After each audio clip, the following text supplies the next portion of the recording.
everybody. Thanks for tuning in. This is rmtalk. We're sitting down for the first time here. One of four candidates for Alderman for Rolling Meadows. Brad Judd is our guest today, 4th Ward Alderman candidate. And Brad, it's a real pleasure to have you on. Good to be here, Steve. Definitely. So this is, it's an exciting time. Voting is on April 6th, and early voting is already taking place. So how do you feel about the election so far? And tell me a little bit about yourself and why you're running. I feel good about the election at this point in time. Essentially, I was alderman from 2009 to 2017, and I think between myself and a lot of the other members of the council at that time, we did a lot of good things, put the community on a very good financial footing versus coming out of 2008, the housing crisis. We had some substantial difficulties in the general fund. We got those all taken care of. We put some policies in place to make things moving forward better for everybody in the community. And, I think that, we left the city in great shape in 2017. But unfortunately, COVID hit and some other things have occurred. And now all of a sudden we're kind of reverting back to some of the ways of, earlier councils back in the late 90s and early 2000s.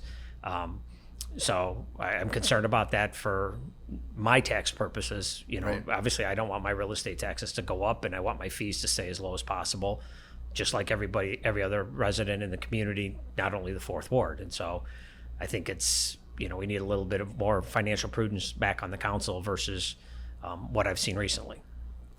Yeah, and I mean, everybody pays taxes. Taxes are an important thing. I know that in some of the other interviews that you've done, finance is a big part of kind of what you're running on, just kind of like the fiscal responsibility. Mm-hmm. Tell me a little bit about why that's so important to you and why you're kind of making that the driving force behind what you're trying to talk about.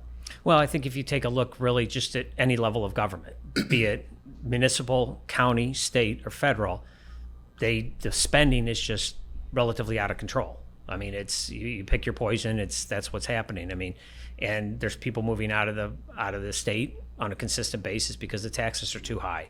And it really, I think, starts kind of at the homegrown level. I mean, if we can't run our finances well in a city, I can't expect the people that used to be in our places or our seats that have moved up, either become senators or, Cook County commissioners or whatever the case might be. They're going to keep that same mentality of it doesn't matter. Let's just spend.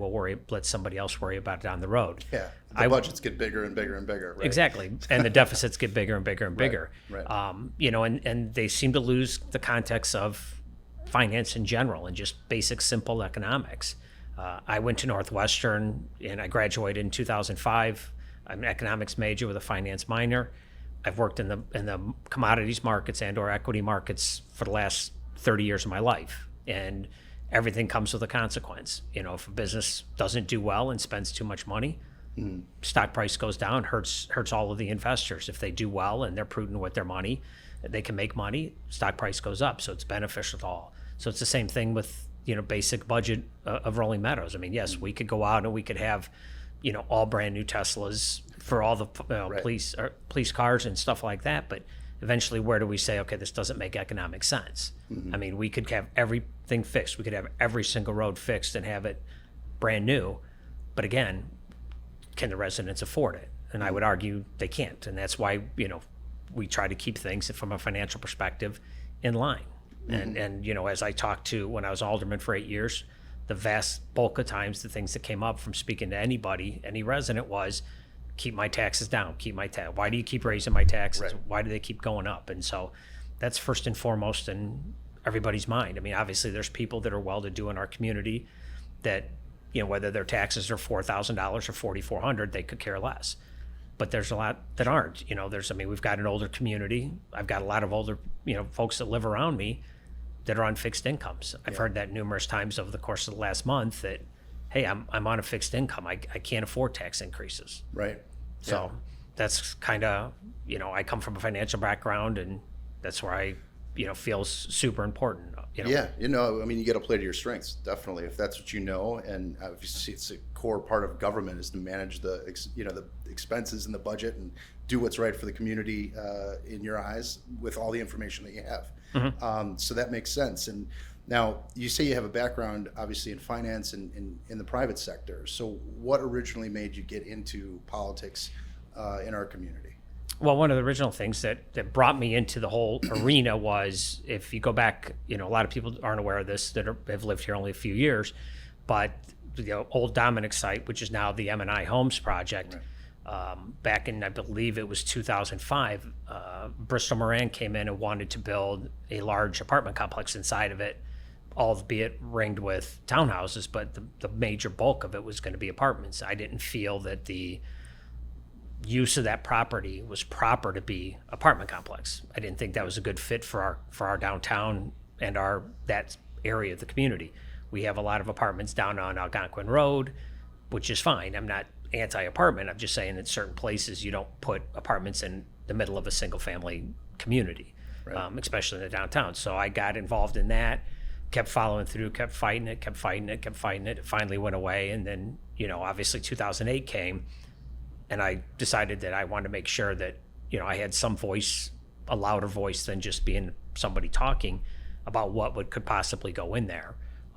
And over the course of years, I held steadfast to my belief that apartments were not the best part for that. What was the thinking behind putting those in, though? I mean, if you're looking at the other side, and that's a really important thing, is to be able to understand what the other's perspective is. What do you think the thinking behind putting the apartments in, as opposed to, I would assume you're talking more business space or commercial space, right? Are you talking about why Bristol wanted to do it? Well, I mean, in general. I mean, you're running now as well, so if we're talking about back then, we've just encountered pretty much the same type of thing recently. The condos are up there now.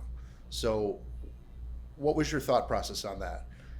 Well, originally, I would have loved to see it stay commercial. Yeah. But I think over the course of time, and again, where I come from, the market tells you what's happening. It's what you and I want, and what the owner wants, and what residents might want. The market kind of dictates what they want. So the market was saying, this isn't a property conducive to keeping commercial. Now, maybe it was because the building was older and dilapidated. Maybe it was because of the parking lot. Maybe it had to do with traffic counts. Yeah. Maybe it had to do with, one of the things they talked about was rooftops, the number of people dense enough to be around there so that people could walk and frequent the stores. There's a whole variety of things, but, over the course of the years, commercial just wasn't going to be viable there. Not my decision.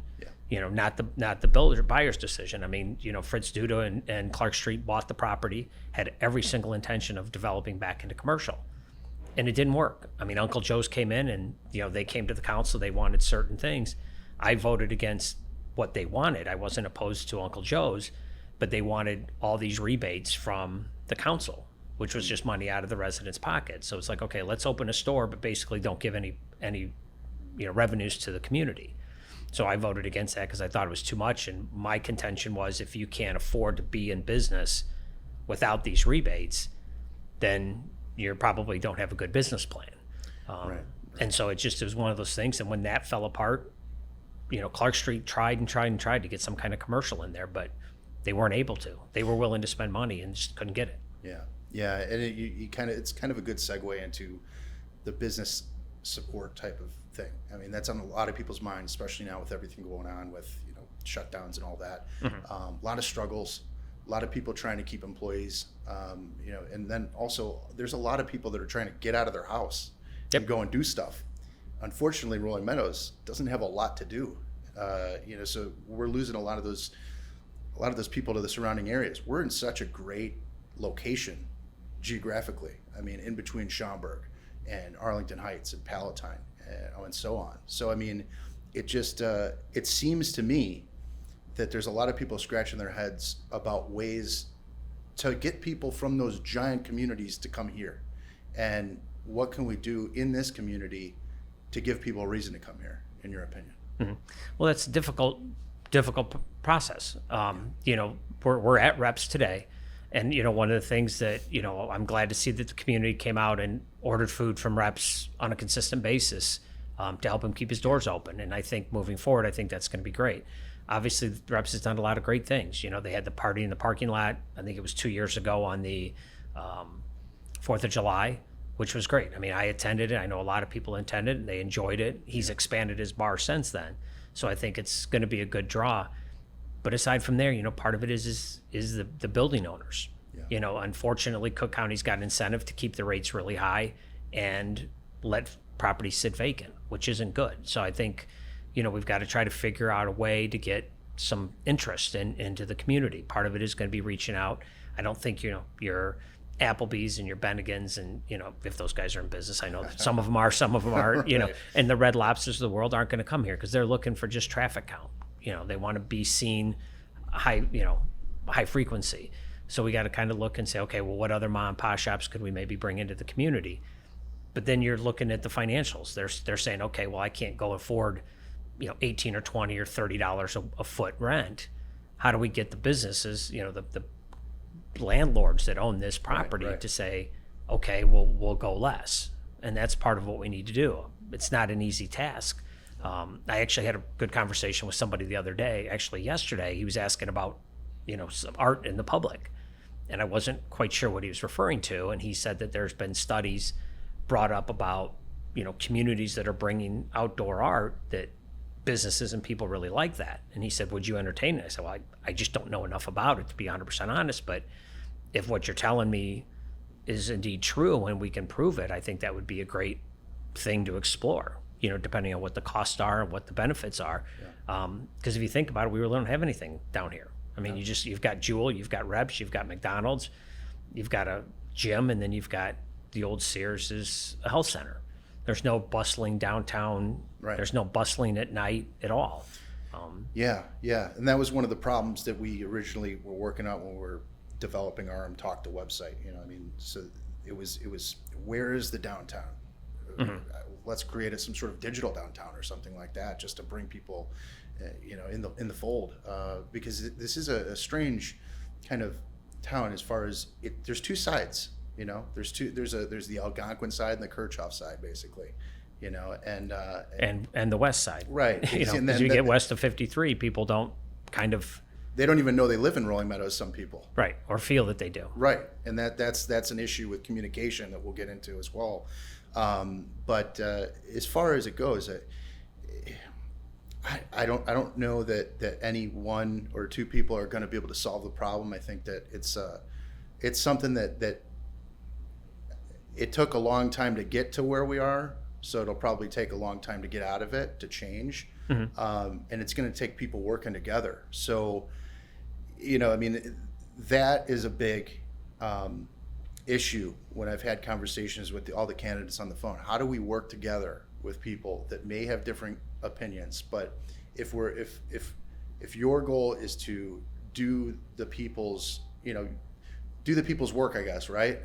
Go and represent the people in your ward, the 4th Ward in particular.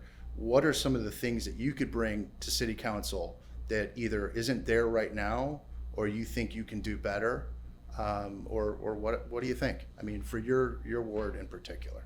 From the business perspective, or from the entire? I guess from any business first, and then obviously from all the other angles as well. Well, I think for starters in the business, we've got to kind of figure out what we could do. One of the things that I would be open and interested in listening to and kind of deciding whether or not, kind of back and forth if it makes sense, is potential some sort of rebate of taxes and or permit fees, albeit, that you're in for X period of time. I mean, obviously to start up a business such as Reps, it costs how much money? He's coming in, he doesn't have any sales right now, so He's got to spend all this money to, start off and build whatever it is that he wants to build. But then on top of it, he's writing checks to the city for X amount of dollars in permit fees and everything. So maybe we figure out, is there a deferral of payment, a deferral of permit fees, right. Or something like that, that if you achieve X, or if your food and beverage are X over the course of time, that we don't give that to you. Something like that, we don't give it. We don't take it. In other words, you don't pay it at the beginning. If you're in business 3 years later or whatever, you pay it at that point in time. But if you achieve some kind of goal or metric or some kind of something, then you just don't pay it at all. Yeah. In other words, to help that business, as he's first starting to open, obviously cash flow is big. So if he doesn't have to write checks to the city, and doesn't have to write, maybe the first 6 months of, maybe do some kind of deferral of food and beverage tax or something along those types of line. Yeah. Or, and if you're not food and beverage, maybe sales tax or whatever, put in an escrow and they get it back or they can use it, or some sort of out of the box thinking versus just saying, okay, we're not going to charge you anything. And then they, pocket it and then they're out of business in 6 months or a year. But Yeah. part of it's the community getting involved. I think, Rolling Meadows Talk, putting more business stuff out there. Letting people know that, hey, we're here. Maybe some kind of coupon booklet that the businesses can get together and put out so that, they can send it to, maybe a small booklet to all the residents in the ward, in this community, and have the city maybe help with some of the postage or something, where then they can come in and say, hey, I got mailed this, 10% off my dinner at wherever, or 5% off something. And, maybe the city has to kind of be involved in something like that. And to jump in, and these are all things that have been discussed a lot of different ways, and there's so many different options. It's hard though to land on one or to do all of them at once. There's so many different things you could do, but I like what you first started with as far as some sort of deferral, just to encourage people to come. Because if you have more people, more things that are opening up, there's going to be more people coming, which begets more business. Yes, exactly. So if we're talking about just one business opening and it's a restaurant, say there's another Reps that opens across the street, is that going to be helpful, or would it be more helpful to have complementary things or whatever? So there's a lot of different things we can do, and I'm interested to see how that works out. But now for the fourth ward in particular, though, what do you have to offer, I guess, for the residents aside from business? What other things would be important for you to bring up? Well, I think there's a variety of things. Obviously, we got to get the budget, in my opinion, back in line. Yeah. We're not there now. I'd be happy, and I'd like to discuss that a little bit, but I won't go into length right now. But I also think one of the things we need to do is try to figure out how we can make the community better for all. Right. And one of those things I think we should consider, and what I would encourage, and if elected, what I'm going to do is push the staff to explore the idea of figuring out ways to get more eco-friendly. Whether it's solar panels on city-owned buildings or it's electric vehicles, both things I like. Right now, you got to look at the costs though. What makes sense? It doesn't make sense to go buy an electric vehicle and then find out, okay, how do we maintain it? Yeah. Do we have to have somebody else do it? Mechanics, I don't know anything about these things. So is it a whole new schematic so that mechanics we have wouldn't be able to deal with it? In which case we got to go out and either hire a new one, send them to schooling, or ship the car out. Doesn't make any sense. So, we have to look at all of those components, but then also, what's it going to cost to actually run the vehicle? You don't have any gas, you don't have any exhaust systems, you don't have any oil changes or whatever the case might be. Of course, the thing. And so if we say, hey, this is a vehicle that's going to do X, and we're going to have it for 5 years, and here's our long-term costs, and then here's our long-term costs with gas-powered, maybe start to do that and try to get some of that, for the residents to get more eco-friendly. There's a lot of people that are interested in it. Yeah. There's solar panels in a lot of, throughout the fourth ward. There's not a lot. I've looked into them at length. I have some issues with the way my house is set up and trying to get it so it works. But, maybe if the city gets involved, maybe we can kind of work a deal with somebody that wants to do that in the community. Some sort of, again, deferral of permit fees or something like that, so that would be things that help the community help the city move more eco-friendly, and ultimately help the residents in the meantime. Are you hearing that from constituents, that's something that's on their mind? I've heard some. It's not extensive, but a lot of people don't know about it either. Right. One of the things I learned about, I talked to Sierra Club, and one of the things I learned about was there's, I guess, two different seal coats on driveways. And there's a coal tar based and an asphalt based, and they went into all these different things, and they said, what would you support or not support? I said, well, on the face of it, I really like the idea, but I also need to make sure the residents, I can't go to the residents and say, okay, well, we ban this, and now the cost of seal coat in your driveway is double. Yeah, right. Or now you have to buy a permit because we have to see who's doing it. That just doesn't make sense. And so again, there's a lot of older folks that just pay people to do it, Right. and they don't really think about it and pay attention to it. So all these pieces you have to kind of study and figure out what makes economic sense, Yeah. and is it feasible or not. I'm not a guy that says the government should just go out and buy all the electronic vehicles, because then that way it'll drive the price down. Yeah. I'm not in that camp, because that's all residents' money that somebody's spending.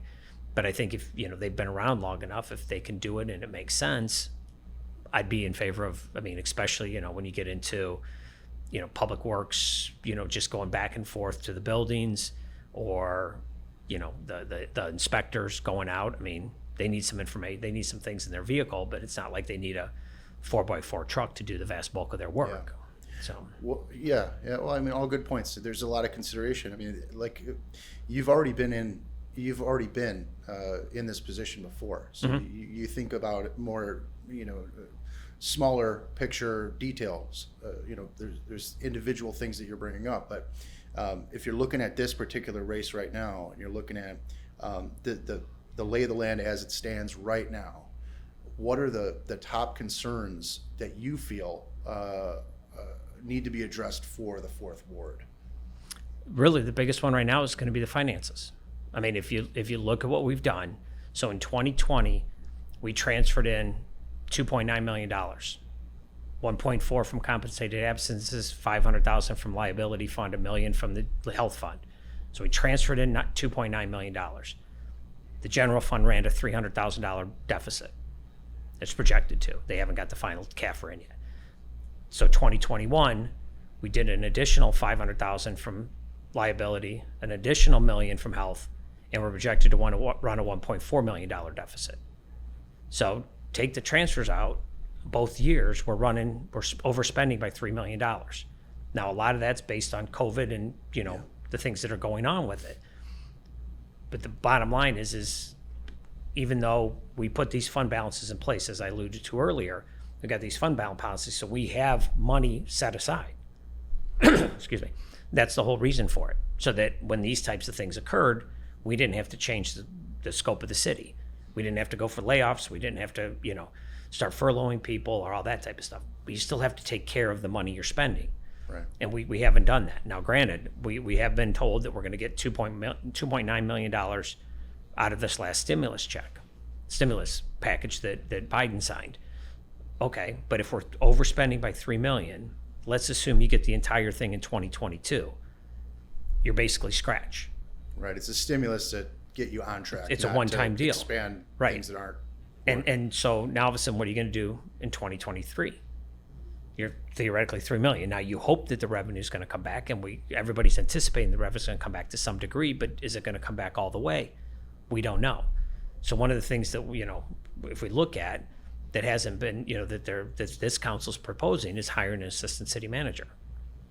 That's going to cost about $150,000 all in. Now, I had a question, and I definitely want to cover that a little bit more. What is the purpose for that position? What is the justification in their minds, for adding that position? Because I've heard people that are in favor of it. They say, oh, okay, this will free up, the ability for me to get things done that I need to. It'll, this and that. But what is the thought process behind hiring this person? Because I understand it's been a vacant position for over 10 years. Obviously, if we're looking at it from the numbers perspective, it seems like it's a strange thing to add some more burden. But what are the pros and cons of this in your mind? Well, let's cross the whole thing. If we had the money, say for instance we had the money, what would this person be doing? Well, when the city manager that was there at the time, I believe it was 2010 or 11, right in that general area, that was dismissed, Barry was the assistant city manager. Yeah. The council at the time felt, that Barry was put into that position and said, listen, we don't feel that assistant city manager job is a viable position. We're not a community that's big enough to do that. We've got things in place that if the manager's out, this is how it works. At the time it was a rotating, we would have the police chief take for a little bit, the fire chief take for a little bit, public works, and then the finance director. We pay all these people a substantial amount of money and give them, they've got the power to be able to do things. So that was the original basis, is that we didn't feel as a council that it was a necessary position. We did feel, though, that he needed somebody to take a lot of the smaller things, which would be answering phone calls and setting up meetings and that type of stuff. So we went at that time and said, we think you need an assistant to the city manager, not an assistant city manager, but an assistant to help you. And so we put that position in place.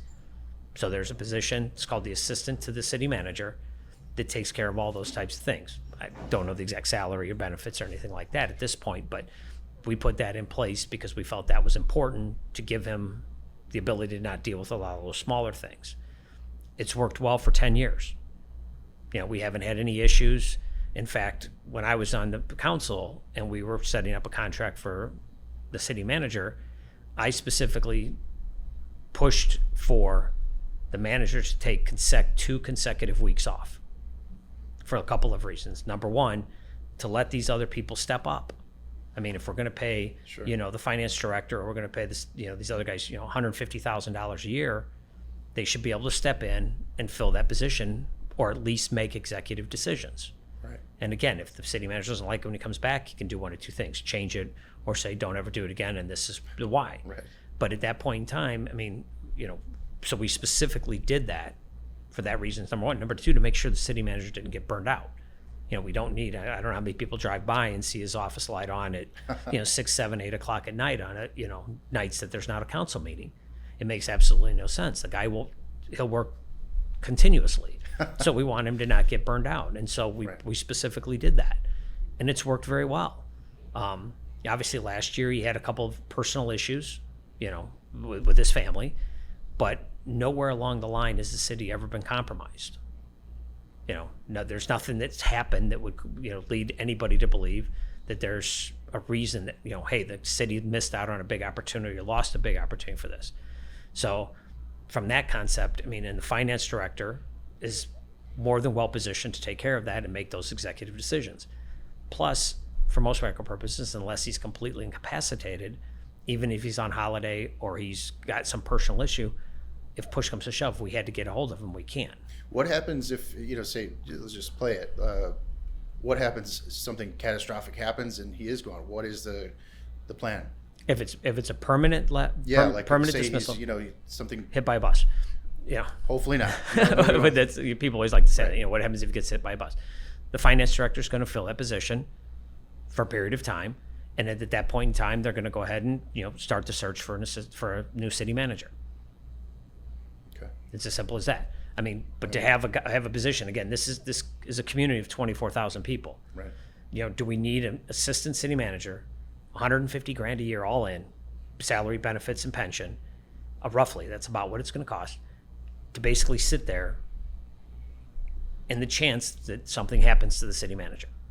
Now, I've heard it say, well, it's going to be revenue neutral, that the city manager is going to go about, be able to find all this revenue.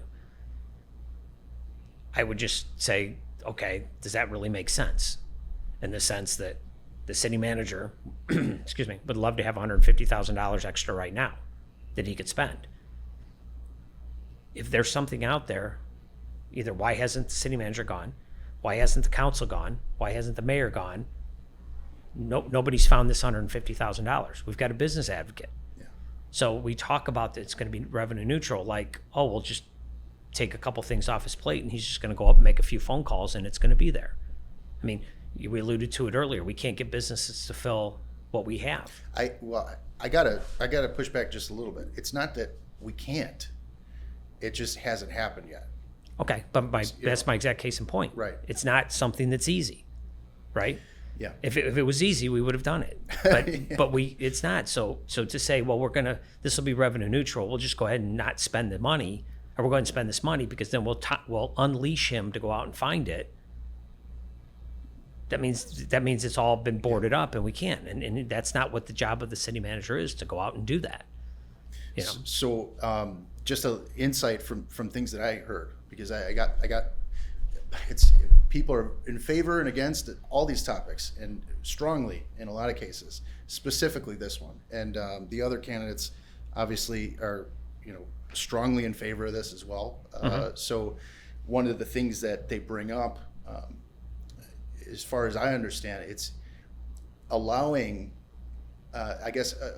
having this assistant city manager role in their eyes, I believe, is going to free up that time and for I guess the current city manager to like be able to do the things he needs to do, but then have this second thing. So not only can he do his job, but now those things that haven't been able to be done, I guess, for the past 10 years since there hasn't been one. Such as? So bringing these businesses in, making those phone calls, extending those olive branches, beating the streets, connecting, interfacing with the business owners. One of the big problems that I have encountered is there is a big disconnect with business owners and the city as far as just the relationship goes. It's like I talk to people all the time. I talk with them whether they want to do promotions and things like that. One of the main reasons that I originally started doing the RM Talk was because there was a disconnect. There was something where people felt like they didn't necessarily know where to turn. Concerns were not being handled, permit issues, things like that. And I'm not trashing those people. Everybody's doing their job and working hard, I'm sure. And that is not a personal attack in any way. It's what I've heard. Mm-hmm. So what I'm understanding is that the thought process behind this would be to, I guess, spend a little upfront money with somebody. $150,000 is not a little, but in the grand scheme of things, if you could bring more businesses in, increase the experience and make things more conducive for a positive business atmosphere. Right. That was the idea behind that. So that upfront investment, like you were saying, with even just doing rebates and things like that, if you were to bring those businesses in there, in here and get things moving again, then that would be money well spent. Correct. So, but let me interject. That's part of the whole purpose of the council hiring a business advocate. Right. That's the job, and that's the position that was hired. We had a community service director, it's not community service, but community development director, and the mayor, the manager at the time felt that wasn't really a necessary position, so they lumped that in. They put it together with public works. They specifically went out and hired a business advocate to take care of these things. Yeah. Exactly everything you're talking about. Now, if they're saying, okay, we're going to eliminate that position, then we're basically duplicating. We're saying, okay, well, we don't like the position over here, but we're going to turn around and put it over here. So that everything you're talking about is supposed to be being taken care of. If that job is not being fulfilled and done properly, then yes, maybe we need to go back and take a look at that job and look at the requirements of that job. But that's what the business advocate is specifically designed to do. Right. Not for the city manager to take care of. The city manager hired somebody for that. So to add a $150,000 salary, a position, especially in this time of COVID when we're running deficits, the people I've talked to be perfectly honest with you, Steve, I've not heard one person, other than the people that are sitting on the council at this point in time, I've not had one resident tell me that's a great idea, we should do it. Yeah. Not one. Every single resident I've talked to is opposed to it. And they say, we've heard that the money's reallocated from other positions, from inside the budget. Right. The budget's our pool of money. So if we don't spend $150,000 there, maybe we can reduce a fee to somebody. Maybe we can reduce the taxes a little bit. Now, granted, $150,000 over the course of the entire community is going to be, 50 cents on your tax bill or $1. Nothing dramatic. Right. But it goes to the concept of spending money we don't need to spend. We're already deficit spending. So tax increases are coming, unless everything just turns around miraculously and we go back to the highs of what we were receiving from tax revenue. Yeah. But this position itself is already being taken care of. Everything you just alluded to, everything that people are saying, well, this will allow the manager to do these things. How long ago was that position created for the advocate? Somewhere within the last 4 years. It was not there when I left. So I don't know exactly. I think in 2018. So again, if they don't like that position, or they don't like the way the person's doing it, or they don't like that, that's go to the city manager and say, you need to change this position. But if that's what the city manager's going to be doing, say we hire this $150,000 person, assistant city manager, and that's kind of the main goal, which is what they're talking about, then what do we do with the business advocate? Right. Why do Yeah, we that's have the why question. do we have that position at all? So if they say we want to eliminate that and put it over here, maybe that's a different conversation. That's nowhere so far that I've seen been in any part of the conversation. And all good points, definitely. I think that this has definitely been thought about. People, like we were saying before, there's a lot of different ways to approach all these problems. And sometimes when you do things, you create new ones. So I think that's where we're at. And maybe it is,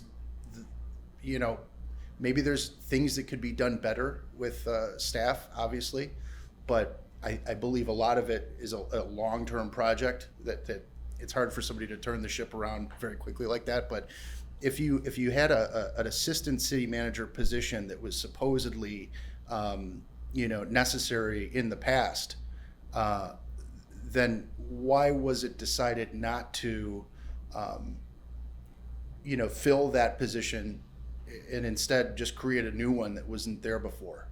If you know if that falls into the succession, of the continuity of the government kind of operating, doesn't that seem like it would be more important to add that than to add a new position that doesn't have that authority if needed? No, not necessarily. Things change. Right. If we go back in time and look at how the city was structured, there used to be 2 deputy chief of police. So we had the chief of police, we had 2 deputy chiefs of police. They eliminated one before I came on, and then we had 1 deputy chief. The chief of police at the time, Dave Scanlon, said, in an effort to help everybody out, I will go without a deputy chief. We actually went without a deputy chief for a while, and we kept telling him, listen, are you sure you can handle that? Are you sure you've got the ability, the time, and the wherewithal and the stamina? He said, I'll let you know when I need it. Right. And he came back to us at, 3 years later and said, you know what, now's the time. I've done everything I can to help you. When I came on board, we had 2 deputy fire chiefs. And we eliminated one of those positions and turned it into a training position because that's what it seemed to be more than anything. And that's when we said, if we eliminate this position, what happens? And they say, we have an issue with the training. So, okay, what are the options for that? Things change. Right. And the needs of the community change and the monies of the community change. So just because we had an assistant city manager in the past, it's worked very well for 10 years. The community's done very well. There's been no issues, And again, we had a community development director. The manager said, I want to focus that more onto business advocate. Okay, so that's what we did. We basically took the community development director, eliminated that position, and created a business advocate. We also hired, Lori Cizak takes care of community events. We started that a number of years ago. We said, let's start with the farmers and food trucks. We started funding that, and then we went on to more and more things, and she spends an awful lot of time trying to get the community together, trying to get businesses together. So positions come and go as time goes, depending on the needs of the community. Absolutely. And having an assistant city manager doesn't make sense at this point in time. And the real kicker in this whole thing is, Steve, the city manager's not requesting it. Yeah, that's big. If the city manager came to us and came to the council and said, I need to hire somebody. I can't do everything that I need to do, or I can't do it well. I need to do this. Then you have a little bit of a different argument. Definitely, yeah. But the council is deciding that he has to have this. I'm not quite sure why. City manager's going to know his business way better than I do, or way better than the council does. So why is the council deem it appropriate to say, this is what you have to have? The city will run itself. Okay, we've gone without an assistant city or city manager before. If he got hit by a bus today, Melissa Gallagher, the finance director, will step up and fulfill that position. That's the way it's set up to be. And then we'll go out and we'll start the hiring process. But spending money in a pandemic when you're already deficit spending, the arguments for it do not seem to outweigh the arguments against it. And again, if you go touch the pulse of the community and say, this is what we're going to spend. We're going to spend $150,000 for this. Right. The very first question I get is why. Yeah. Well, I'm glad we got a chance to answer it. So I don't. To an I mean, extent, I'm not. I would oppose it. If elected, I will oppose it. I will not instruct the city manager to hire that. I think it's a bad position. It's not something that's needed at this point in time. If the city was flush in cash, that might be a different story. And again, if they say, hey, listen, we're going to hire an assistant city manager, we're going to fire we're going to eliminate the business advocate, that's a true reallocation of money. Right. Putting money from other funds and all that kind of stuff, this is going to cost the residents money, period, no matter how you say it. Right. And if you don't like the job the business advocate's doing, you want to fire them, and you want to allocate that money, that's a different thing. But that's not been brought up from what I can tell in this whole process at this point in time. Yeah. So it's not a reallocation money. It's going to cost residents. Let's do the right thing for the residents and not spend their money. Yeah, and I mean, I'm really glad that we went in depth on that, because that's something that everybody has been kind of talking about, as far as I know. And so one thing that you talked about briefly there was events, city events. And this is another thing that people constantly bring up. And we talked about it a little bit, that there's just nothing to do. Obviously, with COVID and all that, it's not too many options with that. But hopefully things are starting to get back to it. What do you see with that? How do you have an idea? I mean, obviously budgetary issues and all that, but what is the thought process? What ideas do you have to where we could bring some of these things back to our community, and make things to do that isn't just business, maybe just events, maybe people bring up the Diamond Fest, people bring up all these different things. There's a lot of different things that people talk about. And it always comes back to, well, there's nothing to do. Why isn't there anything to do? And well, if you look to say about that, if you look at the community events, there's been a lot to do. Yeah. They've really strived to, again, with the help of reps. I mean, they had party down and wine down by the creek, party in the park. Reps had something out in his parking lot the one time. We're trying to bring more and more. And part of that, to be perfectly honest with you, Steve, is the community itself. If we bring events, the way those things continue is people coming out and spending money. Yeah. If Reps goes out and spends X amount of dollars on his band and gets, puts all the tables up and spends all the time, and at the end of the day he says, okay, great, I put $100 in my pocket. He's going to be like, all that effort and all that work, the community just doesn't care. Exactly. And not that I'm trying to tout people making money, but the point is if people see that there's a demand for it, they're going to do more and more of it. It's just like having a restaurant. Everybody, when we were talking about South Bay and what needed to be, everybody said they want a sit-down restaurant. We've got one in town. How many people frequent it? I mean, is it literally packed all the time this place is open? In which case, if it was, you'd get a guy going across the street saying, well, look, that guy's jammed. I'm going to go, obviously there's people and there's demand. I'm going to go ahead and set up another restaurant or a bar or whatever the case might be.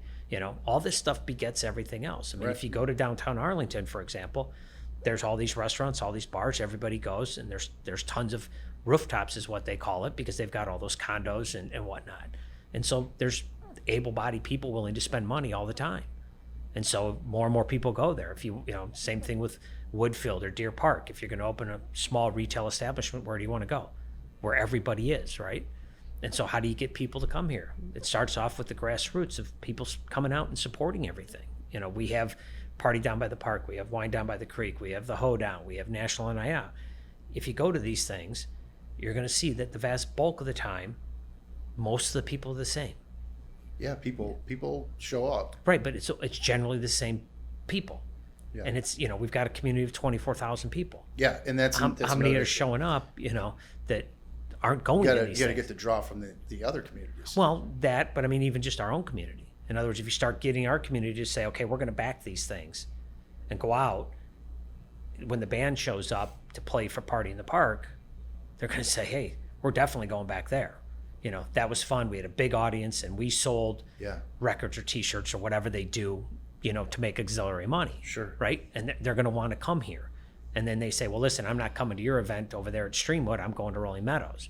And then, again, as that starts to get out, more and more people, I mean, why does everybody go to, Frontier Days? Well, now you got these big bands coming in there. And it just keeps getting bigger and bigger and stuff like that. And so it's kind of going back to the Diamond Fest. As you had that going on, a lot of people came here. Yeah. Yeah. So it's building that, but part of it starts with the community itself coming out and saying, we're gonna all come out. We're all gonna spend a little bit of money. You don't have to spend $100, but everybody goes out and buys a little something to eat, a little something to drink. Bring your kids. All of a sudden, there's a lot of people, it encourages other businesses. I mean, just like for farmers and food trucks, when we first got them, there was a lot of people, a lot of food trucks. The last time I went, I haven't been for a little bit, I'll be the first to admit, but there was only like 3 food trucks. Yeah. Well, why didn't they come? Because they can go somewhere else and make more money. So it's just these are all individual enterprises. It's the marketplace saying Rolling Meadows, just doesn't cut it for me. Well, I like what you were talking about as far as doing potential, making it easier to come, and making it where it makes sense as far as I'm going to make some money if I go to Rolling Meadows. It'll save me some money to go to Rolling Meadows. Right. We're trying to encourage people to come here, right? So that is a good way to spend some money, I think. Like you said, these things beget other things. So I'm very curious to see how that pans out, because I know everybody wants that to happen. Right. It's great. I mean, so okay, let's move off of that real quick. Very important stuff, especially for me. I'm in marketing, so I like to see that the government is working to help, as opposed to stifle, because that's what happens a lot of times. Right. But other than that, you had some other topics that you wanted to bring up. There's a lot of different things that we can cover, and like I always say, an hour goes by really quick. What are some of the pressing issues that you want to talk about? What are some of the things that are important besides the budget, other things that you got on your mind? Well, 2 things. One thing I want to touch on just briefly so I can clear the air, because it's things that I've heard from a variety of people that I've heard feedback coming to me. Sure. And one of that is I put out on my website a little snippet about nepotism. And in my opinion, I think that's been twisted. I know for a fact that the alderman, our current alderman, and the mayor are not related in any way, shape, or form. I know that for a fact. My wife went to school with a sibling of the alderman's husband. So I know for a fact they're not related. I've never told anybody anywhere along the line that they're related in any way, shape, or form. I actually received a Facebook message from a member of the family and said, "Why do you continue to say we're related?" I said, "I haven't ever said you're related." Alderman O'Brien, in the January 26th meeting, they were talking about rechanging some of the wording for the commissions and the appointments process. And Alderman O'Brien, in that meeting at the 19-minute mark, makes an amendment to basically say you can't be related to any elected official up to, I forget the exact wording, to first cousin or something like that. The current alderman made her case and then voted against that amendment, which is basically saying I'm in favor of the ability to have nepotism at that level. So a family member can be appointed at this point in time by a mayor and of any council member. So if I were to win, you could appoint my wife to something. I think that's wrong. I think there's enough people in the community that can fulfill these positions that we don't need to rely on positions such as that. That's my opinion. I just wanted to clear the air about that. I know the mayor and the alderman are not related in any way, shape, or form. This had nothing to do with either one of them. It had to do with a vote that the current alderman made. Second thing is, we talk about residents and being out there for all of the residents. Okay. One of the things that I want to point out is when I was on the council, I represented all the residents of the ward. Those that agreed with me, those that disagreed with me, I represented all of them. Even if something happened that I didn't like, I still represented it. M&I Homes, which took over the Dominic's parking lot, the old Dominic's, came in, purchased the property for X amount of millions of dollars, put all the infrastructure in, and they're building homes. Obviously, there were people that were opposed to it. There were people that were in favor of it. But at that point in time, as an alderman, you represent the ward. And the ward, there was a lot of people that wanted to be in there, wanted that place in there. Here's a firm that's going to spend how many millions of dollars to do something good for the community. Take off a dilapidated property and put it on the tax rolls, essentially. Didn't show up at the grand opening and did not show up at the groundbreaking. I get it. You can't go to both. You can't just take time off willy-nilly. I fully understand that. She's got a job. She's working. I get that. But I think you could have shown up to the grand opening and said, listen, I'm representing the residents of my ward. Whether I was opposed or not is irrelevant. There's a large, whether it's a majority or not in our ward, they were in favor of it. So I'm here to support your project now that it's moving forward, whatever my vote may have been. She didn't even vote on it, so that point's irrelevant. But whether she approved of it or didn't approve of it's irrelevant. You represent the entire ward, every bit of it. And that's what I did when I was an alderman. That's what I'll continue to do, if I'm reelected, is represent all residents of the ward, not just the majority, not just a small sect of it, but all the residents of the ward. And I always strive to do the best. I didn't gain anything financially anywhere along the line when I was an alderman. I didn't get any benefit. I didn't get anything done for me. I didn't get my road plowed any different. I didn't get my potholes fixed any different. Nothing. I gained nothing out of it other than the fact that I helped the residents of the ward and of the community, which ultimately, if their taxes go down or stay down, my taxes go down or stay down. So I think those are all important things that, make me the better candidate, because I do represent everybody.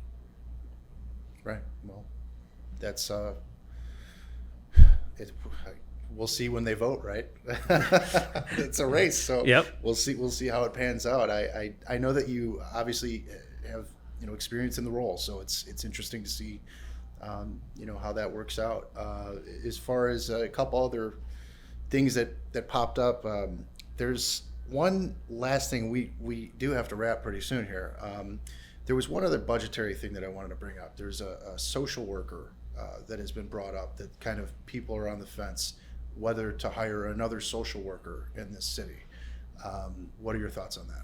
Well, we just hired one, so we've got 2 social workers. And even if we get to the point where we receive the grant for it, it's $50,000, and the position's costing us about $100,000. So at what point in time do we continue to put social workers on that cost us money? So one of the things that I think we should consider, and I talked about this briefly when I was an alderman, but it didn't gain a whole lot of traction, is if we're putting social workers on for specific areas, which is generally the case, it's generally the case that it's, some of the lower priced apartment complexes, we should consider trying to figure out how do we recoup some of that money.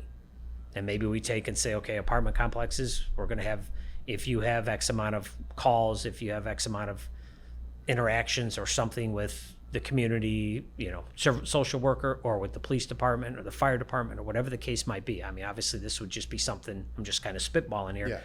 But to try to figure out, how do we recoup that? I mean, if we're having a social worker that's, basically, kind of confined to East Park Apartments, and they say, well, we need another one. Well, let's let East Park Apartments pony up some of the money for that, whether it's the entity or it's the residents living there. And if it's a matter of, okay, we're going to have a $500 a year permit fee per apartment, or $100 or something, and we can go through and say, okay, well, we need an additional social worker down there, so we hired one, but we got 3/4 of the money from that apartment complex. Okay, and I don't know all the exact details, but I mean, again, it goes back to spending and what can we do. There's arguments that say, okay, well, if we have a social worker, then we end up with these problems, and therefore it filters over the community less, and on and on and on, and therefore it ultimately saves us money.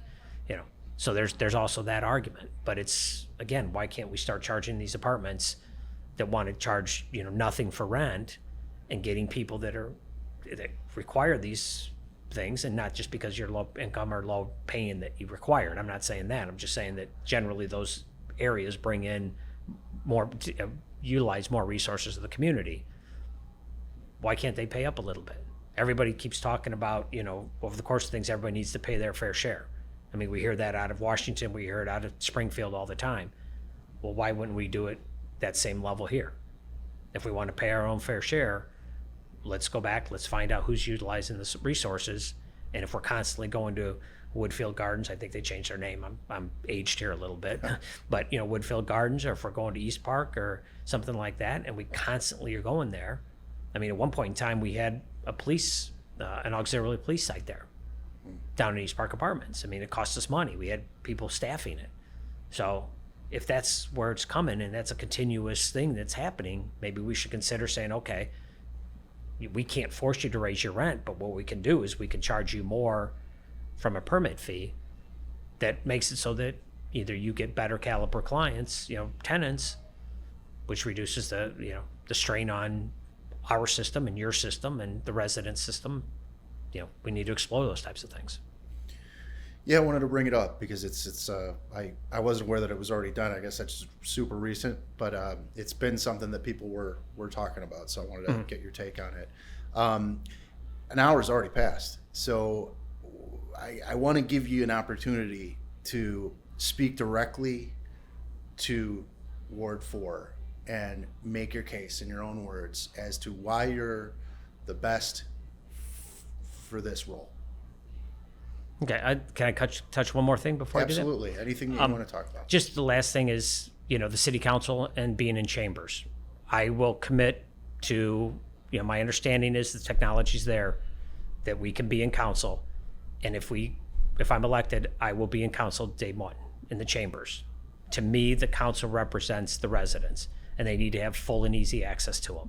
The number of times I talked to residents when I was an alderman after meetings, people had things they wanted to say, they wanted to show up, they wanted to listen, they wanted to hear, was significant. And I would be in that council chamber day one, meeting number one, holding, exactly what we need to do. My understanding is the technology's there. I've tried to listen to meetings on the website. It's difficult. You can't hear it. You can't see all the aldermen a lot of times. You've got other members of the staff on there. And even when people call in, it's very, very difficult to hear what they're saying, and so I would commit to that, to the residents. Day one, I'll be in that chamber council in the 4th Ward seat, representing them, and they'll have full access to me. So that's really all I want to say about that. That was just on my notes that I wanted to touch on. Yeah, definitely. That's important. Yeah, it's hard to cover everything. Like I say, I wish we had 2 hours, but yeah, make your case. We're going to be. Voting day is the 6th. Yep. And early voting has already started. Yes. So tell people where and why for you. Well, like I say, I served the residents for 8 years. I got the city, myself along with the council members at the time. I pushed a lot of the initiatives, but obviously it took convincing of the other council members. It took tweaks of whatever we needed to do, and I didn't win all the time. There's times I didn't get the things that I thought should be done, and that's okay. But the council, one of the main factors of the council is taking care of the budget and spending the money and keeping our taxes down. Whether we raise permit fees, we raise licensing fees, we raise, natural gas taxes, or whatever we do, ultimately it all comes out of the residents' pockets. Yes, we're going to get money from the businesses, from, food and beverage and hotel, motel and sales and all that, but that's not defined. We estimate what those are going to be, and then we fill in the rest with whatever we need to get from the property taxes. I watch your money like a hawk because I watch it like mine. I ran the city. Excuse me, I didn't run the city. I treated the budget of the city as I would treat my own budget. And if I don't have the money for something, I don't do it. Or I save for it. Or I figure out, okay, does this thing that I'm spending money on really make sense? The same thing all the residents did in COVID, right? How many people had gym memberships that they canceled? How many people had services on their phones that they canceled? How many people had other things? Albeit some of them went out and said, okay, Disney, we're going to buy Disney Plus. My kids are at home. I need something to keep them interacted. So they went out and they bought different services. So sometimes you eliminate a service and you pick up a different service. Sometimes you just eliminate the service because it doesn't make sense. But I work super hard to make sure, that we do everything as financially, fiscally as possible in the best way. I mean, I saved a bunch of money for the residents in fire truck lease, refinancing bonds, eliminating positions. There was some stuff that we didn't even touch on that goes back to the gas bills that we were, the actual gasoline that we purchased, that I worked super hard and made sure, again, we saved thousands. And again, it wasn't a lot of money there, but 20,000 here, 20,000 here, it adds up. I mean, it allows us to put more money maybe into the community events, stuff like that. And so, better use of the money. So I definitely watch all that. I worked really super hard. I pay attention to the budget. I work closely with the city manager and the finance director. The second thing is I represent all the residents of the ward. I listened to all the residents, and when they called me and they had issues, I intervened. Whether, typically it was always my ward, but if even a member called outside of my ward, I'd contact the alderman, and if they said I couldn't get it done, I'd do my best. But I had people that called me from, there's a boat in the guy's next door yard that's dilapidated and torn and looks like this or that. I've helped on that. There's a tarp that's been on a house for how long? I helped on that. Somebody called me, they had chickens, this is before chickens were passed, that, the city came and said, you need to remove your chickens. And they weren't budging with the guy. And the guy said, listen, I just want enough time to find him a home. They've kind of been a pet to us. So I fought, went back to the city and said, come on, the guy's not being unreasonable. Give us some time. And so we did. And, I've helped people out with water bills. I've helped people out with issues with their driveways. When it came to the apron, because that's city, we had one that was reported because it wasn't done properly. I answer every single email from every single resident. I answered every phone call from every single resident at every point in time. Sometimes it took me a day or two, but I always answered, always responded, even when I said something controversial. Even if they came back blasting me, I provided my explanation, and we either agreed or we tended to disagree, agreed not to agree. But I never shied away from anybody. So I'm here for the residents. I'm going to take care of their money like I would mine. I would spend their money like I spend mine, because it is my money as well. It's all of our, it's a big pool of money, but it's all of us. Right. So I don't gain anything more than anybody else by doing this, but this is how I run my business, and this is how I run my household, is to make sure I take things and don't spend money that I wouldn't spend. And I think that's, everybody I've been talking to, the residents I've been talking to, like that. They remember me from before and said, this is what we need back on the council. And so I hope people vote for me, and, I encourage them to go out. If nothing else, at least vote. I mean, the number of residents that are going to probably vote in this is a little disappointing percentage-wise. So I'm hoping at least they get out and vote. Again, I think I've made a case that I'm going to be the best candidate for them, and I'm going to take care of their money and represent them better than the current alderman. I love it. Thank you. It's important to put the person out there so people can decide for themselves. Lay it out there, make your case, and let them decide. So that's why I wanted to do this. I wanted to give everybody that opportunity to get people involved in the local government. Right? If you're not involved in your local government, there's decisions being made that maybe you're not in your best interest. And that goes for not local, not just state, not federal. It's the whole thing, right? Yep. So it starts here, though. This is the most important. What's going to affect you the most, your local politics. So definitely get out and vote. Where do people go and vote? They can vote at the Rolling Meadows Courthouse. It's open now. Right. The great thing is actually you can vote on Saturdays and Sundays. So you can vote from 10 to 5 or 9 to 5 on Saturdays, 10 to 4 on Sundays. It's only really this Friday. I don't know if you can vote on Easter. I'm assuming you can, but I don't know for a fact.